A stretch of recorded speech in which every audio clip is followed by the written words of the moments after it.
ఈ నిద్రలో కూడా మనకు తెలియకుండానే ఆ నెక్ అనేది రకరకాల పొజిషన్‌లో మనం అటు ఇటు కదులుతూనే ఉంటాం యాక్చువల్లీ. ఎక్కువ యూజ్ చేసే పార్ట్ కాబట్టి దానికి కేర్ ఎక్కువ అవసరం ఉంటుంది. కానీ మనం ఏం చేస్తున్నాం, ఎక్కువ యూజ్ చేస్తున్నాం కదా!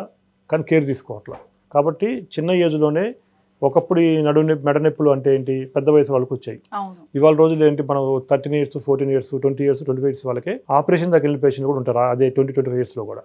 ఎందుకంటే మెడ అనేది ఎక్కువ మనం బెండ్ చేసే పార్ట్. చూడాలన్నా, ఇటు పక్క చూడాలన్నా, అటు పక్క చూడాలన్నా మనం నెక్కే మొత్తం అటు ఇటు తిప్పుతా ఉంటాం కాబట్టి, ఆ ఎముకలు అనేది ఈ మెడ భాగంలో ఎముకలు ఏదైతే ఉన్నాయో సి స్పైన్, సర్వైకల్ స్పైన్ ఎముకలు అనేది తొందరగా అరిగిపోయే ఛాన్స్ ఎక్కువ ఉంటుంది వాటికి. దాంట్లోనే C1 నుంచి C7 దాకా, C1 to C7 దాకా వర్టిబుల్ బోన్స్ అనేవి ఉంటాయి.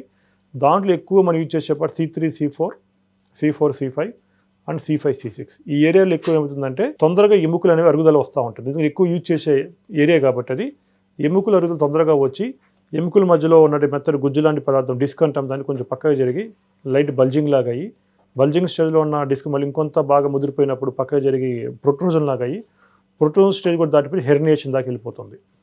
హెర్నియేషన్ స్టేజ్లో వెళ్ళినప్పుడు ఏమైందంటే మనకి బ్రెయిన్ నుంచి వచ్చే పెద్ద నరం ఏదైతే ఉంటో నరాన్ని ఈ డిస్క్ వెళ్ళి బయటకు వచ్చిన ముక్క వెళ్ళి దాన్ని టచ్ చేయడం వల్ల మనకి మెడ భాగంలో స్టార్ట్ అయ్యి నొప్పి తలకెళ్ళటము, ఫేస్కి ఒక భాగం, ముఖంలో ఒక భాగం అంతా పెయిన్ లాగా తిమ్మిర్లు వచ్చినట్టు, ఏదో కరెంట్ షాక్ లాగా ఉండటము, లేదా చక్కెర వచ్చినట్టు అంటే మన తల తిరిగిపోతున్నట్టు, లేస్తే మళ్ళీ తూతో కుప్ప మన తలంతా తిరిగిపోయి కింద పడిపోతా అనిపిస్తూ ఉంటాము.